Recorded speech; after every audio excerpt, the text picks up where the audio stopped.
دعا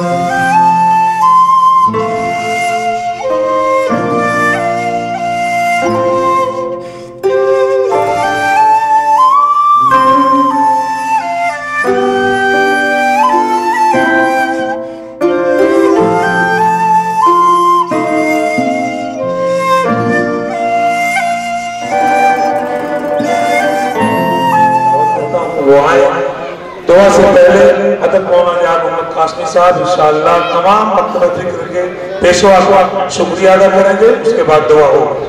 بسم اللہ الرحمن الرحیم۔ الحمدللہ رب العالمین والصلاة والسلام علی سید المرسلین وعلى آله وأصحابه أجمعين، أما بعد فقد قال النبي صلى الله عليه وسلم: لا يزال من أمتي أمة قائمة بأمر الله لا يضرهم من خذلهم ولا من خالفهم حتى يأتي أمر الله وهم على ذلك، أو كما قال عليه الصلاة والسلام۔ آج کے اس باوقار اجلاس کے صدر محترم اور اس علاقے کی معزز اور محترم شخصیت جناب مفتی محمد سفیان صاحب دامت برکاتہ، اسٹیج پر رونق افروز علماء کرام، بزرگوں اور دوستوں، آج کا یہ جلسہ قومی یکجہتی کے عنوان سے منعقد ہوا ہے، اور اس کا مقصد نئی بمبئی میں ہونے والے اسی عنوان پر ایک بڑے اجلاس کے لیے بیداری پیدا کرنا ہے۔ جمعیت علماء ہند پچھلے 4 سالوں سے قومی یکجہتی کی تحریک چھیڑے ہوئے، اور اس کے صدر محترم اپنی پیرانہ سالی مختلف قسم کے عوارض اور بیماریوں کے باوجود پورے ملک کا دورہ کر رہے ہیں، اور جگہ جگہ قومی یکجہتی کے پلیٹ فارم سے پیار و محبت کا پیغام دے رہے ہیں۔ قومی یکجہتی جمعیت علماء کے ان اہم مقاصد میں سے ایک بڑا مقصد ہے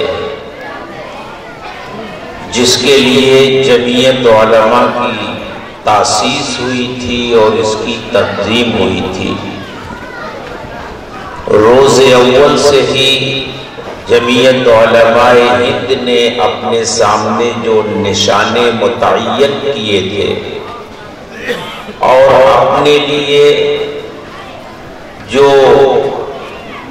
سفر کی منزلیں مقرر کی تھی، ان میں سے ایک اہم منزل، ایک اہم راستہ قومی یکجہتی بھی ہے۔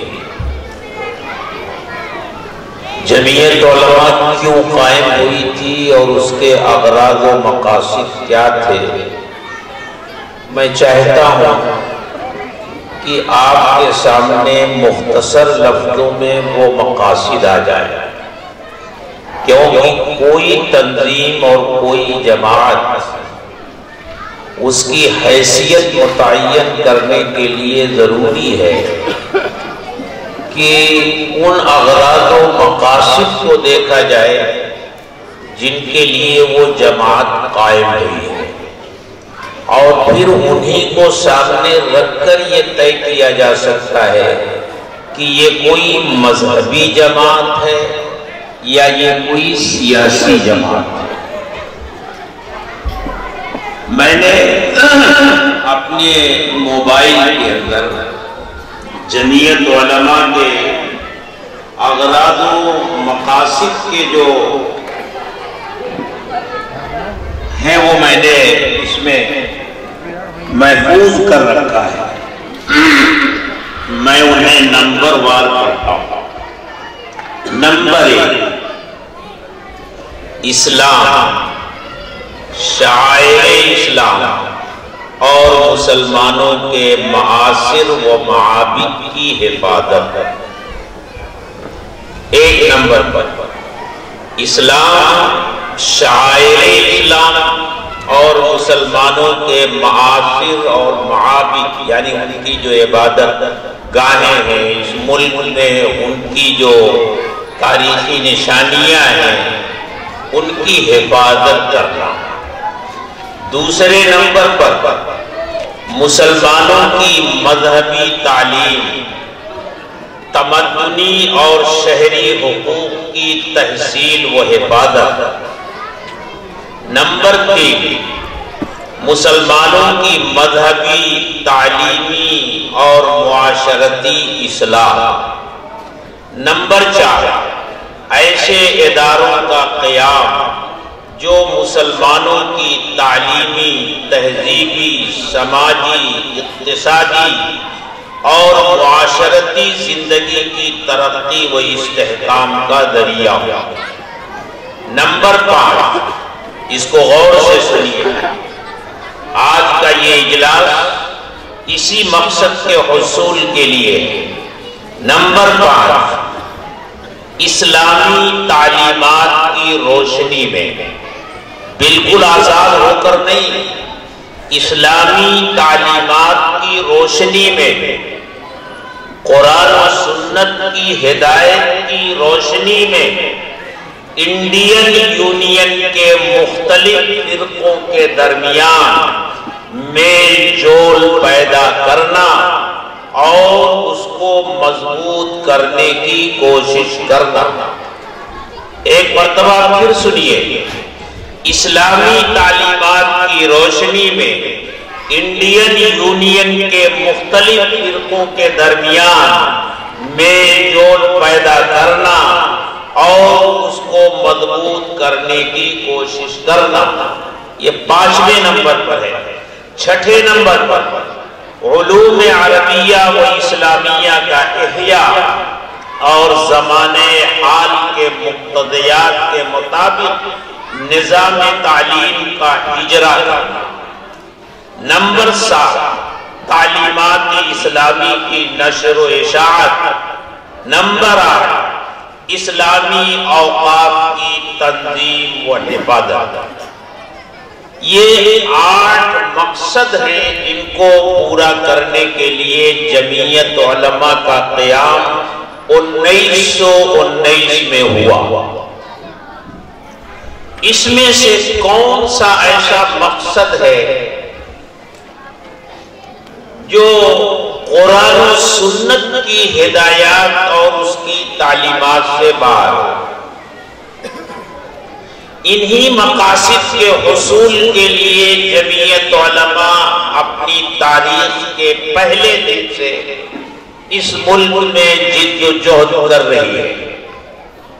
اسی لیے بجا طور سے اور بالکل درست طریقے سے یہ بات کہی جاتی ہے کہ جمعیت علماء کوئی سیاسی جماعت، کوئی سیاسی پارٹی نہیں ہے، بلکہ جمعیت علماء خالص ایک مذہبی جماعت ہے، اور اس کا ہر پروگرام، وہ جو بھی تحریک چھیڑتی ہے اور اس کو لے کر چلتی ہے، اس تحریک کی بنیاد قرآن و سنت کے اندر پائی جاتی ہے۔ قومیت کہتی کیا ہے اور جمعیت علماء اس کے ساتھ اس سے کیا چاہتی ہے؟ میرے دوستو، ایک واقعہ میں عرض کروں اللہ کے رسول صلی اللہ علیہ وسلم کے اوپر پہلی وحی نازل ہوتی ہے۔ غار حرا سے آپ اپنے گھر تشریف لاتے ہیں۔ حضرت خدیجہ رضی اللہ تعالی عنہا سے فرماتے ہیں زملونی زملونی، مجھے چادر اوڑھا دو، مجھے چادر اوڑھا دو۔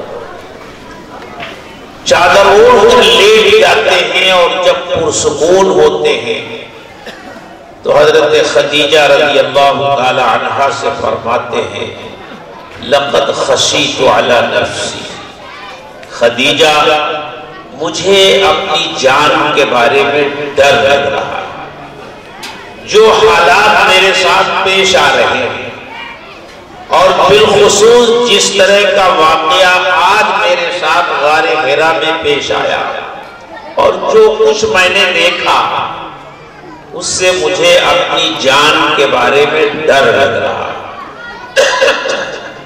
بخاری شریف کی روایت کے الفاظ ہیں کہ حضرت خدیجہ رضی اللہ تعالی عنہا نے پوری قوت کے ساتھ فرمایا کلا واللہ لا یخزیک اللہ ابدا، ہرگز نہیں، آپ پریشان نہ ہوں، اللہ آپ کو رسوا نہیں کرے گا، اللہ آپ کو ضائع نہیں کرے گا۔ پھر حضرت خدیجہ رضی اللہ تعالی عنہا نے وہ باتیں اور آپ کے وہ اخلاق اور آپ کی سیرت کے اس پہلو کو سامنے کیا کہ آپ کی سیرت یہ ہے، آپ کا کردار یہ ہے، آپ کا عمل یہ ہے، آپ کی پاکیزہ زندگی یہ ہے۔ ایسی پاکیزہ زندگی رکھنے والی ہستی کو اللہ تبارک و تعالی رسوا نہیں کریں گے، بلکہ ایسی ذات اور ایسی ہستی کی اللہ کی طرف سے حفاظت ہوتی ہے۔ کیا کہا حضرت خدیجہ رضی اللہ تعالی عنہا نے؟ یہ نہیں کہا کہ آپ کی حفاظت اللہ اس لیے کرے گا کہ آپ مکہ میں پیدا ہوئے، یہ نہیں فرمایا کہ اللہ آپ کی حفاظت اس لیے کرے گا کہ آپ قبیلے قریش میں اور اس کی ایک معزز شاخ بنو ہاشم میں پیدا ہوئے۔ یہ نہیں کہا کہ آپ کے باپ عبداللہ اور ماں آمنہ ہیں اور حلیمہ سعدیہ کا آپ نے دودھ پیا ہے اس لیے اللہ آپ کی حفاظت کرے گا اور رسوا نہیں کرے گا، نہیں، بلکہ حضرت خدیجہ رضی اللہ تعالی عنہا نے فرمایا انک لتصل الرحم وتحمل الکل وتکسب المعدوم وتقری الضیف وتعین علی نوائب الحق۔ آپ رشتہ ناتا جوڑتے ہیں، آپ قرابت داروں کو کا حق دیتے ہیں، کسی کی حق تلفی نہیں کرتے، اور جو لوگ مختلف قسم کے بوجھوں کے نیچے دبے ہوئے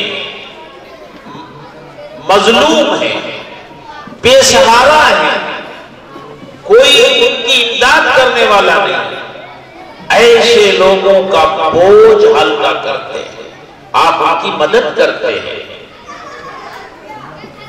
بے سہاروں کا سہارا بنتے ہیں، مہمان نوازی کرتے ہیں، اور بڑی بات یہ ہے مسائب و آلام کے شکار لوگوں کی آپ مدد کرتے ہیں، وَتُعِينُ عَلَى نَوَائِبِ الْحَقِّ۔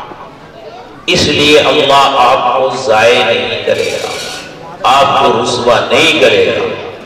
آپ غور کیجئے، اللہ کے رسول صلی اللہ علیہ وسلم کی یہ وہ زندگی ہے جو آپ نے بعثت سے پہلے مکہ میں مکہ والوں کے ساتھ گزاری ہے۔ آپ کی سیرت کے یہ وہ اوصاف ہیں جو بعثت سے پہلے کے بیان ہو رہے ہیں، اور بعثت سے پہلے جن رشتہ داروں کے ساتھ آپ نے رشتہ داری کے حقوق ادا کیے ہیں وہ کون لوگ تھے؟ آپ کے اوپر ایمان لانے والے لوگ تھے، آپ کا کلمہ پڑھنے والے لوگ تھے۔ ابھی تو دین کی دعوت کا حکم آپ کو ملا ہی نہیں تھا۔ یہ تو وہ لوگ تھے جو 360 بتوں کی پوجا کرتے تھے، جن مظلوموں کی آپ مدد کرتے تھے، جن لوگوں کا آپ سہارا بنتے تھے، جو آپ کے گھر مہمان ہوتے تھے اور ان کی مہمان نوازی کرتے تھے۔ یہ کون لوگ تھے؟ کلمہ پڑھنے والے لوگ تھے۔ ابھی تو کلمے کی دعوت شروع بھی نہیں ہوئی تھی، یہ سب 360 بتوں کے پجاری تھے۔ آپ کی یہ سیرت، اس میں کوئی تفریق نہیں تھی کہ کلمہ پڑھنے والوں کے ساتھ آپ کا یہ معاملہ ہے، نہیں، آپ کی سیرت کا یہ وہ پہلو ہے جو ہر انسان کے ساتھ تعلق رکھتا ہے۔ جو مظلوم ہے وہ مظلوم ہے، اس کا دھرم کیا ہے، اس کا مذہب کیا ہے، اس کا مسلک کیا ہے، اس سے کوئی بحث نہیں۔ اسی طرح آپ کا کوئی مہمان ہے، آپ کا کوئی پڑوسی ہے، آپ کا کوئی رشتہ دار ہے، اس کا مذہب کیا ہے، اس کا مسلک کیا ہے۔ کسی آفت کا کوئی شکار ہے، اس کا مذہب کیا ہے، اس کا مسلک کیا ہے، اس سے کوئی بحث نہیں۔ اللہ کے رسول صلی اللہ علیہ وسلم کی سیرت مبارکہ کے اسی پہلو کو ہندوستان کے اس تاریک ماحول میں سب سے پہلے مسلم معاشرے میں زندہ کرنا اور اس کے بعد پورے ملک میں بسنے والے ہم وطن بھائیوں تک یہ پیغام پہنچانا قومی یکجہتی کا یہی مقصد ہے۔ اس میں سے کون سا کام ایسا ہے جو دین کا کام نہیں ہے؟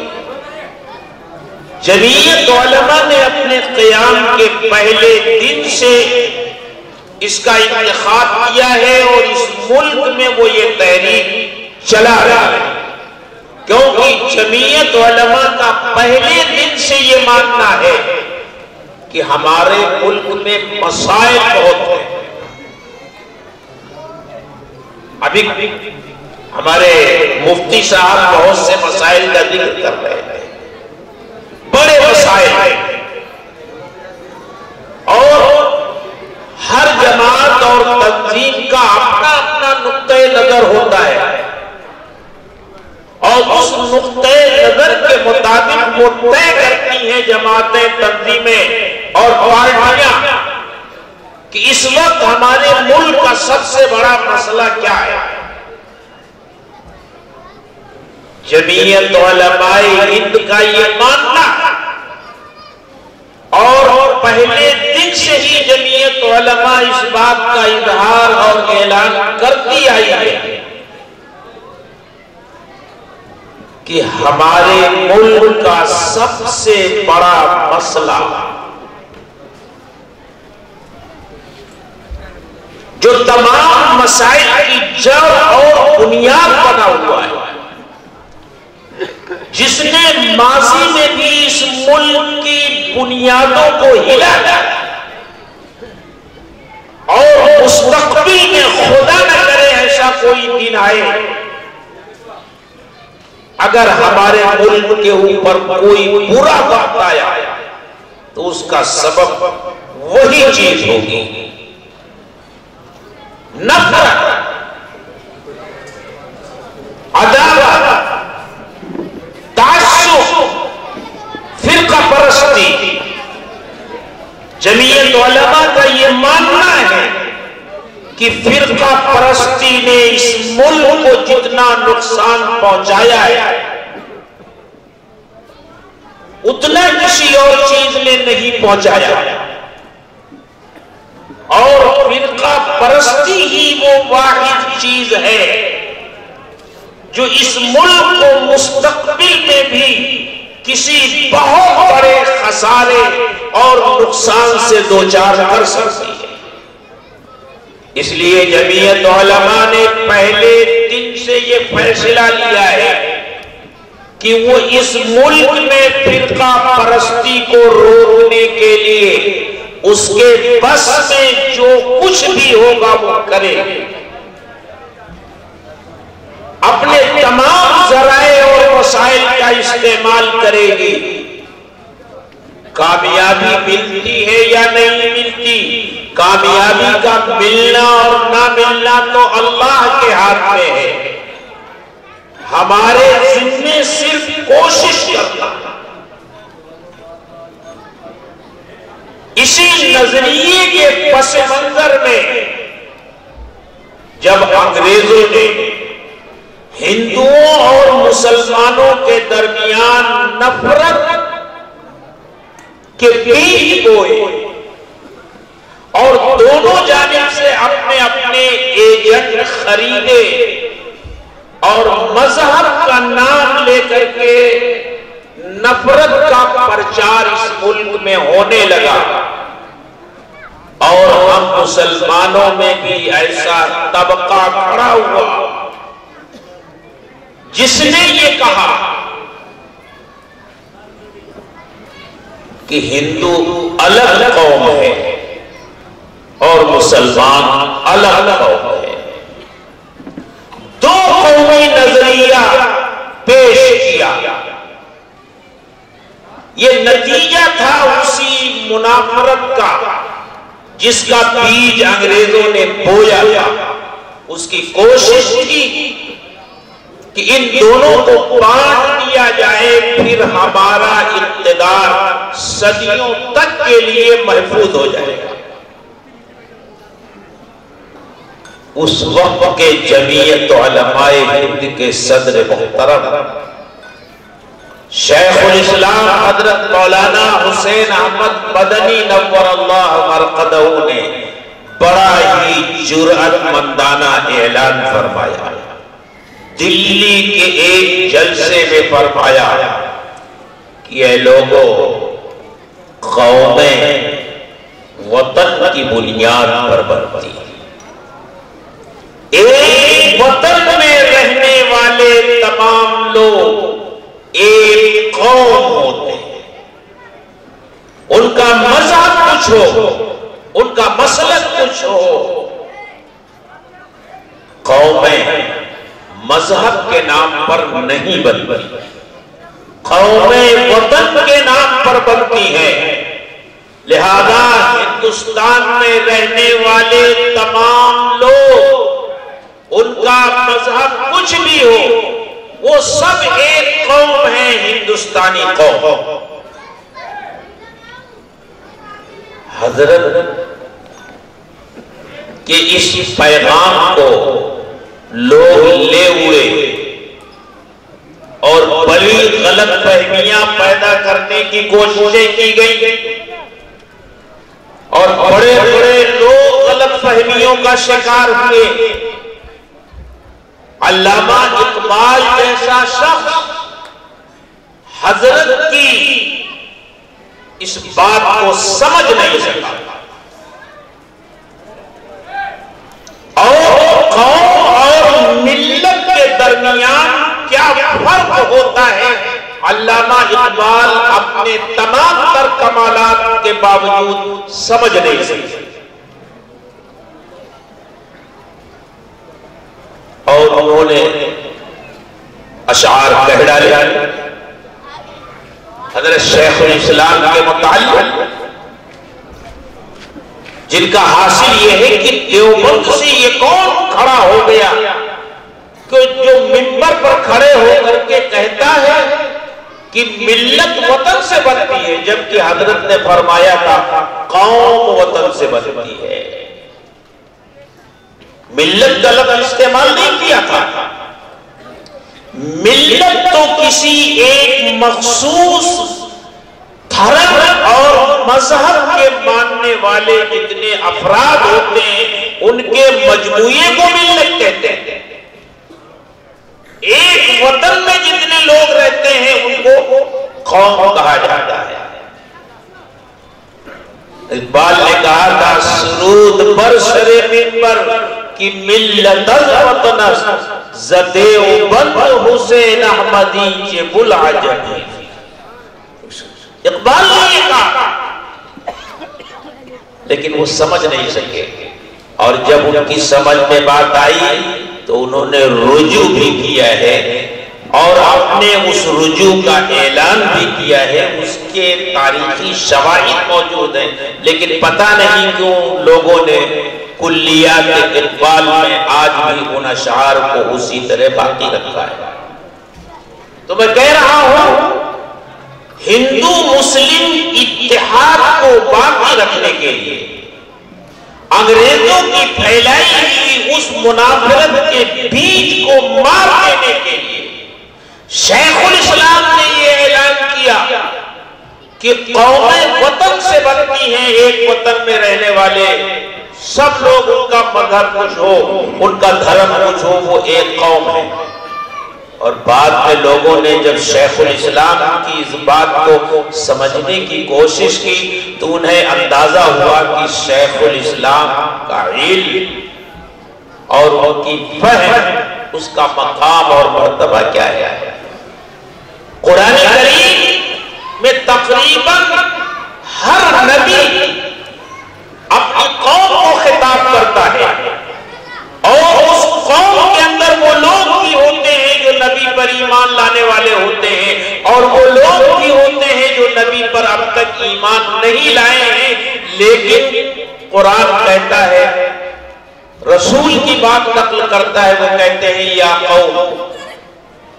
حضرت نوح علیہ السلام اور حضرت ہود علیہ السلام پر جب ان کی قوموں نے اعتراض کیا، تانے کسے اور یہ کہا کہ تم تو بیوقوف ہو، تم تو گمراہی میں ہو، تو ان سے کیا کہا تھا حضرت نوح اور حضرت ہود نے؟ یا قوم لیس بی ضلالہ ولکنی رسول من رب العالمین، یا قوم لیس بی سفاہہ ولکنی رسول من رب العالمین۔ ان ہم وطنوں سے جو ایمان نہیں لائے ہیں ان سے کہہ رہے ہیں اے میری قوم۔ اس سے معلوم ہوتا ہے کہ قوم وطن سے بنتی ہے۔ اللہ کے رسول صلی اللہ علیہ وسلم غزوہ احد میں اللہ سے دعا فرماتے ہیں، اللہم اہد قومی فإنہم لا یعلمون۔ یہ دعا کن لوگوں کے لیے ہے؟ جنہوں نے آپ کے اوپر حملے کیے تھے، آپ کے دندان مبارک کو شہید کیا تھا، آپ کی پیشانی مبارک میں خون کی کڑیاں گھسی تھی، وہ آپ کے اوپر ایمان لانے والے لوگ نہیں تھے، وہ مکہ کے مشرک تھے، لیکن ہم وطن تھے، اس لیے اللہ کے رسول فرماتے ہیں اللہم اہد قومی، تو قوم سے بنتی ہے۔ تو ہندوستان میں بسنے والے تمام لوگ ایک قوم ہیں، یہ جمعیت علماء کا نعرہ رہا ہے، اور جمعیت علماء اسی نعرے کو لے کر چلی۔ ہر طرح کی نفرت کی جمعیت علماء نے مخالفت کی، اور تاریخ کا یہ بڑا عجیب سانحہ ہے کہ اس ملک میں سب سے پہلے جمعیت علماء کو مسلم فرقہ پرستی کا مقابلہ کرنا پڑا۔ ہندو فرقہ پرستی کا مقابلہ بعد میں، مسلم فرقہ پرستی کا مقابلہ جمعیت علماء کو پہلے کرنا، اور ملک کی تقسیم کا جب ہوا کھڑا کیا گیا اور اسلام کے نام پر ملک کو تقسیم کرنے کا مطالبہ سامنے آیا اور اس میں طاقت پیدا ہوئی، اور اس کے پیچھے مسلم لیگ تھی،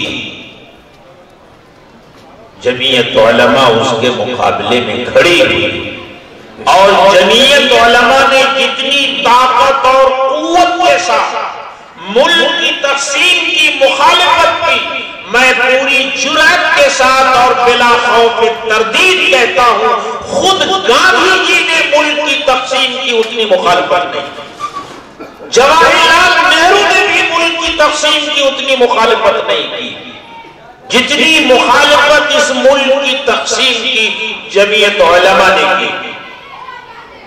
جبکہ اس مخالفت کے نتیجے میں جمعیت علماء کے اکابر کو اپنوں سے کیسی کیسی اذیتیں پہنچی، کیسی کیسی تکلیفیں پہنچی، وہی شیخ الاسلام مدنی جس کے پیروں کے نیچے اس ملک کا مسلمان اپنی آنکھیں بچھاتا تھا، عزت و احترام کرتا تھا، جس کی پیشانیاں چومتا تھا، جب جمعیت علماء نے ملک کی تقسیم کی مخالفت کی تو ملک کا مسلمان اسی شیخ الاسلام کی داڑھی پر ہاتھ ڈالتا ہے، اسی شیخ الاسلام کے چہرے پر تھوکتا ہے، اس کی پگڑیاں اتار کر اپنے پیروں میں رونقتا ہے، ٹرین سے باہر گھسیٹ کر قتل کرنے کی کوشش کرتا ہے، اور علی گڑھ جیسی دانشگاہ کے طلباء مادرزاد بن کے ہو کر کے علی گڑھ کے اسٹیشن پر حضرت شیخ الاسلام کا مداح کرتا ہے۔ لیکن وہ تو وارث انبیاء تھا، نبیوں کی یہ شان ہوتی ہے۔ 10 بجے جی، تو بہرحال میں یہ کہنا چاہتا تھا کہ جمعیت علماء کا پہلے دن سے یہ ماننا ہے کہ اس ملک کا سب سے بڑا مسئلہ فرقہ پرستی ہے، اور جمعیت علماء یہ مانتی ہے کہ اس ملک کی تقسیم فرقہ پرستی ہی کی بنیاد پر ہوئی ہے، فرقہ پرستی ہی کی بنیاد پر ہوئی ہے۔ اور آج ہمارے حضرت بڑے بڑے لاکھوں کے جلسے میں علل اعلان یہ کہتے پھر رہے ہیں، خدا نخواستہ، خدا نخواستہ اگر ملک پھر بٹا اور اس کی تقسیم ہوئی تو وہ غربت کی بنیاد پر نہیں ہوگی، نہ خواجگی کی بنیاد پر نہیں ہوگی۔ جن مسائل کو بڑے بڑے مسائل بنا کر پیش کیا جا رہا ہے، ان مسئلوں سے یہ ملک نہیں ٹوٹے گا، نہیں ٹوٹے گا۔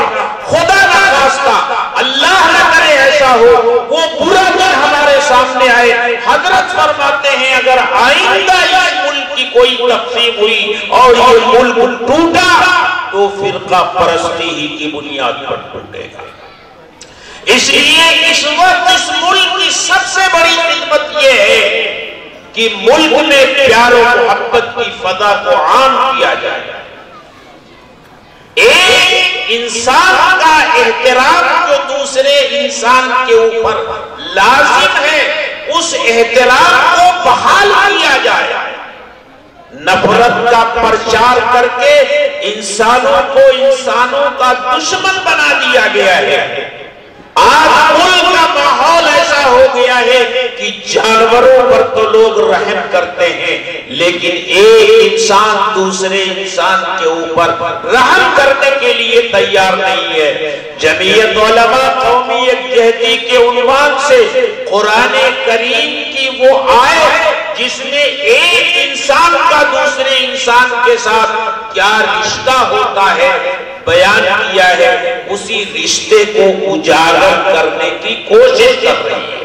قرآن کہتا ہے یا ایھا الناس اتقوا ربکم الذی خلقکم من نفس واحدہ، اے لوگو اپنے اس پروردگار سے ڈرو جس نے تم کو ایک جان حضرت آدم علیہ السلام سے پیدا کیا۔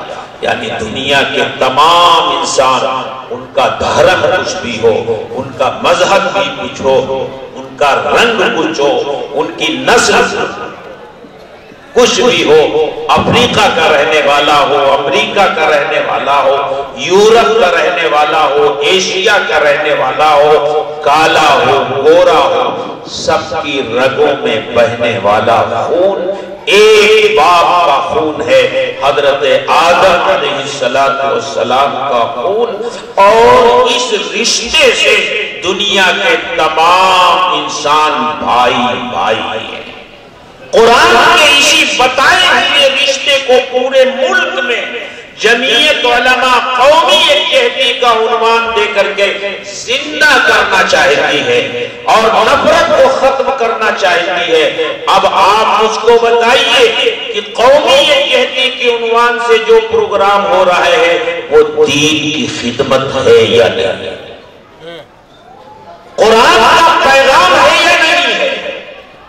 اللہ کے رسول صلی اللہ علیہ وسلم کا ارشاد ہے الخلق عیال اللہ فَأَحَبُّ الْخَلْقِ إِلَى اللَّهِ مَنْ أَحْسَنَ إِلَىٰ عِيَالِهِ۔ کیا یہی قومی یکجہتی کے عنوان سے نہیں چاہا جا رہا ہے؟ اس لیے میرے دوستو پوری طرح سمجھ لیجئے اور اپنے ذہنوں میں آپ نے دین کا جو ایک محدود تصور قائم کر لیا ہے اس محدود دائرے سے باہر نکلیے۔ اللہ نے جو ہمیں دین دیا ہے اس میں صرف عبادتیں ہی نہیں ہیں، اس میں عبادات ہیں، معاملات ہیں، اس میں پوری زندگی گزارنے کا نظام ہے۔ پورے دین کو سمجھیے، اس محدود دائرے سے نکلیے۔ لہذا آپ نے اگر اللہ کا راستہ اس کی کوئی ایک محدود شکل متعین کی ہے تو خدا کے لیے اس ناقص فکر سے اپنے آپ کو آزاد کیجئے۔ دین کی ہر خدمت، دینی مقاصد کے تکمیل کے لیے چلنا پھرنا، بروئےکار آنے کے لیے کوشش کرنا، یہ اللہ کے راستے میں چلنا ہے۔ قومی یکجہتی کے عنوان سے قرآن کریم کے پیغام کو عام کرنے کے لیے آپ چلیں گے، شریک ہوں گے، قدم قدم پر اللہ نیکی عطا فرمائے گا اور آپ کو ثواب عطا کرے گا اور یہ اللہ کے راستے میں چلنا ہوگا۔ اس جذبے کے تحت آپ نئی بمبئی میں ہونے والے پروگرام میں شرکت کیجئے۔ اس میں جو کچھ آپ کا وقت خرچ ہو، مال خرچ ہو، اس کی صلے کی امید اللہ سے ہے۔ خالص اللہ کی رضا کے لیے اس میں شریک ہوئیے، خود شریک ہوئیے اور جہاں تک آپ کی آواز پہنچ سکتی ہو وہاں تک آواز پہنچائیے، خود جائیے، اپنے متعلقین کو لے جانے کی کوشش کیجئے۔ کیا بعید ہے کہ اللہ تبارک و تعالی ہماری اسی کوشش کے نتیجے میں ہماری مغفرت فرما لے۔ آپ غور کیجئے، سمجھنے کی کوشش کیجئے کہ وہ شیخ الاسلام حسین احمد مدنی جو مسجد نبوی میں بیٹھ کر درس دیا کرتا تھا، جس کے سامنے ہر وقت روضہ اقدس ہوا کرتا تھا، جو مدینے کی معطر فضاؤں میں سانسیں لیا کرتا تھا، وہ سب کچھ چھوڑ کر کے ہندوستان آ گیا اور جمعیت علماء کے پلیٹ فارم سے خدمت کرتے ہوئے انسانیت کی اس نے اپنی زندگی صرف کر دی اور اسی پلیٹ فارم پر اپنی آخری سانس لی۔ اگر یہ دین کا کوئی کام نہ ہوتا تو شیخ الاسلام مسجد نبوی کی نمازیں کیوں چھوڑو؟ ایک نماز کا ثواب کتنا ہے وہاں، لیکن وہاں کی نمازیں چھوڑی، روضہ اقدس کا جوار چھوڑا، مسجد نبوی میں بیٹھ کر درس حدیث کو چھوڑا اور مدینہ کی معطر فضاؤں کو چھوڑا، ہندوستان چلے آئے۔ اس سے سمجھنے کی کوشش کرو۔ حضرت مولانا الیاس صاحب رحمت اللہ علیہ فرمایا کرتے تھے شیخ الاسلام ایک کام کر رہے ہیں، میں ایک کام کر رہا ہوں، اگر میں یہ کام نہ کر رہا ہوتا تو میں بھی حضرت شیخ الاسلام کا ساتھ دیتا، اور میں یہ سمجھتا ہوں کہ اگر شیخ الاسلام وہ کام نہ کر رہے ہوتے تو وہ اس کام میں میرا ہاتھ بٹاتے۔ اس لیے میرے دوستو تقسیم مت کرو، یہ دین کا کام ہے، یہ دین کا کام نہیں ہے، یہ اللہ کا راستہ ہے، یہ اللہ کا راستہ نہیں ہے۔ تم ٹھیکیدار نہیں ہو کہ تم اپنی طرف سے کسی کام کو دین کا راستہ بتاؤ اور دوسرے کام کو دین کے راستے سے خارج کر دو۔ خدا کے لیے ہوش کے ناخن لو۔ ہمارے ملک میں جتنے اکابر ہیں اور انہوں نے جو کام شروع کیے ہیں وہ کام کی تقسیم ہے، کام ایک دوسرے کے خلاف نہیں ہے، مدارس ہو، جمعیت علماء ہو، دعوت و تبلیغ کی محنت ہو، سب ایک دوسرے کے مددگار ہیں۔ تو انشاءاللہ 18 تاریخ کو آپ تمام حضرات نئی بمبئی میں ہونے والے اجلاس میں ضرور شرکت کریں گے بھائی؟ ہاں ذرا ہاتھ اٹھا دیجئے تاکہ مجھ کو بھی حوصلہ مل جائے کہ انشاءاللہ آپ ضرور شریک ہیں۔ اچھا، ایک کوشش اور ہو رہی ہے، بہت سے لوگ پتہ نہیں ان کے دل میں کیا ہوتا ہے۔ حضرت مولانا سید ارشد مدنی دامت برکاتہ العالیہ، اللہ ان کی صحت میں برکت عطا فرمائے، ان کی عمر میں برکت عطا فرمائے۔ ابھی چند دن پہلے ان کو موسمی بخار ہو گیا تھا، نزلہ زکام ہو گیا تھا۔ یہ سوشل میڈیا مصیبت بن چکی ہے، کسی نے ڈال دیا، پھر کیا تھا کہ دیکھتے دیکھتے پورے ملک میں افواہ پھیل گئی، اور اب اس وقت ایک کوشش ہو رہی ہے، لوگوں کو یہ تاثر دینے کی کوشش ہو رہی ہے کہ حضرت شدید بیمار ہے، پتہ نہیں بمبئی کے پروگرام میں شریک ہو سکیں گے کہ نہیں ہو سکیں گے۔ جگہ جگہ سے فون آ رہے ہیں، لوگ پوچھ رہے ہیں کیا حضرت تشریف لائیں گے؟ تو اس کی وضاحت میں ضروری سمجھتا ہوں کہ حضرت اس بیماری سے صحت یاب ہو کر پہلے سورت تشریف لائے تھے، وہاں سے دیوبند واپس گئے، اور اب حضرت بجائے 18 تاریخ کے 17 کی شام میں ہی 7:20 پر انڈیگو کی فلائٹ سے بمبئی کے ایئرپورٹ پر اتر رہے ہیں۔ رات حضرت ملاڈ میں گزاریں گے اور صبح کو بمبئی تشریف لے جائیں گے۔ 18 کو اور شام کو حضرت پھر نئی بمبئی پہنچیں گے، وہاں اجلاس میں شرکت کریں گے، رات وہاں قیام رہے گا۔ حضرت پھر صبح کو بمبئی واپس تشریف لے جائیں گے۔ گورے گاؤں کی مدینہ منزل اور کمپلیکس میں جو مسجد ہے، اس مسجد میں حضرت جمعہ کی نماز پڑھیں گے۔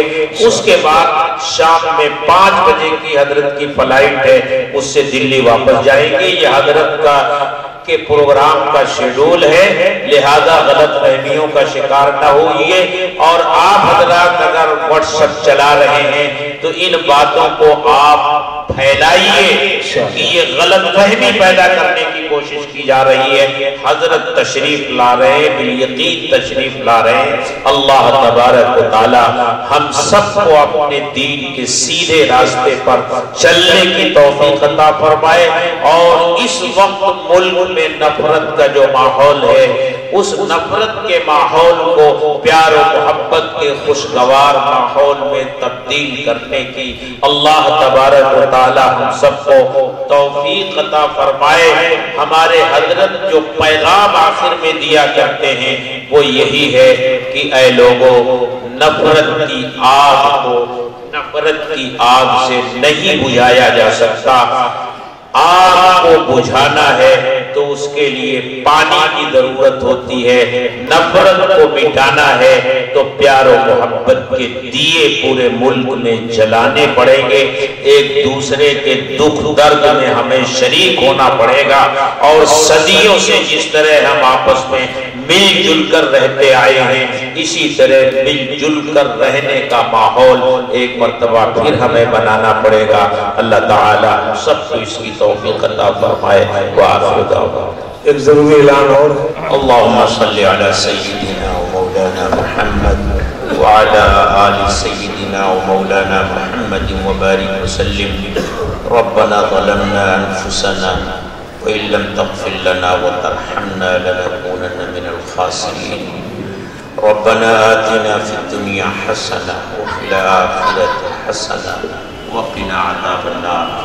یا ارحم الراحمین، یا اکرم الاکرمین، یا ذا الجلال والاکرام۔ اے اللہ ہمارے گناہوں کو معاف فرما، اے اللہ ہماری خطاؤں سے درگزر فرما، اے اللہ ہمارے چھوٹے بڑے کھلے ہوئے چھپے ہوئے دن کے اجالے میں رات کے اندھیرے میں کیے گئے تمام گناہوں کو اے اللہ معاف فرما۔ ہم نادم ہیں، شرمندہ ہیں، پشیمان ہیں، ہاتھ پھیلائے ہوئے ہیں۔ اے اللہ جھولی سامنے کیے ہوئے ہیں اور تجھ سے مغفرت کی بھیک مانگ رہے ہیں۔ اے اللہ ہمیں مغفرت کی بھیک عطا فرما دے۔ اے اللہ تو تو معاف کرنے کو پسند فرماتا ہے، تو اعلان کرتا ہے کہ مجھ سے مانگو میں عطا کروں گا۔ اے اللہ یہ مجمع اپنا ہاتھ پھیلائے ہوئے جس میں بوڑھے بھی ہیں، جوان بھی ہیں، بچے بھی ہیں، ہر قسم کے لوگ ہیں، سب اپنا ہاتھ پھیلائے ہوئے ہیں۔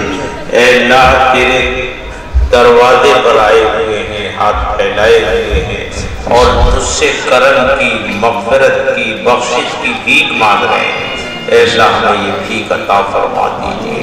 اے اللہ دنیا والوں کے سامنے بھی ہاتھ پھیلا دیا جاتا ہے اور کچھ مانگا جاتا ہے تو وہ خالی ہاتھ واپس کرتے ہوئے شرماتے ہیں، کچھ نہ کچھ تو دے ہی دیا کرتے ہیں۔ اے اللہ تو کریموں کا کریم ہے، تو سخیوں کا سخی ہے، تو مانگنے والوں کو پسند کرتا ہے، تو نہ مانگنے والوں کو ناپسند کرتا ہے۔ اے اللہ ہم تیرے در کے بھکاری ہیں، سوالی ہے، اللہ منگتا ہے۔ اے اللہ ہاتھ پھیلائے ہوئے ہیں۔ اے اللہ ہمارے گناہوں کو مت دیکھ، ہماری کرتوتوں کو مت دیکھ، ہماری سیاکاریوں اور بدکاریوں پر نظر مت ڈال۔ اے اللہ رحمت کا معاملہ فرما دے، عفو درگزر کا معاملہ فرما دے، ہمارے گناہوں کو معاف فرما دے۔ اے اللہ ہم سے بڑی کوتاہی اور غفلت ہوئی تیرے دین کے تعلق سے۔ اے اللہ تیرے دین کا پیغام ہم تیرے دوسرے بندوں تک نہیں پہنچا سکے، جس کی وجہ سے وہ طرح طرح کی غلط فہمیوں کا شکار ہو گئے اور تیرے دشمنوں کو ان کی غلط فہمیوں میں اضافہ کرنے کا موقع ملا اور مل رہا ہے۔ اے اللہ ہماری اس کوتاہی کو معاف فرما دے۔ اے اللہ اس ملک میں ہمیں اپنے دین کی خدمت کرنے کی توفیق عطا فرما دے اور اپنے دین کی خدمت کے لیے ہم سب کو قبول فرما لے۔ اے اللہ آج کا یہ اجلاس یا اللہ یہاں آنے کو، بیٹھنے کو، سننے کو اے اللہ قبول فرما لے۔ اور اے اللہ جن بھائیوں کی کوششوں، محنتوں اور ان کے تعاون سے آج کا یہ جلسہ ممکن ہو سکا، اے اللہ سب کو قبول فرما لے۔ ان کی عزت، جان مال، عزت آبرو کی حفاظت کے فیصلے فرما، ان کی زندگیوں میں برکت عطا فرما، ان کے مقاصد حسنہ میں کامیابی عطا فرما۔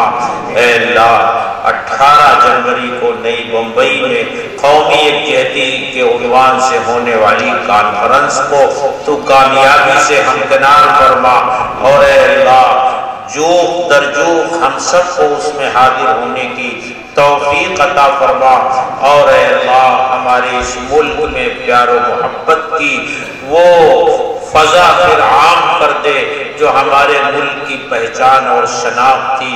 اے اللہ فرقہ پرستوں کو ان کے عزائم اور مقاصد میں ناکام بنا دے۔ اے اللہ اسلام کا بول بالا فرما، اسلام اور سیرت کی روشنی سے ہمارے اس ملک کو، پوری دنیا کو منور فرما۔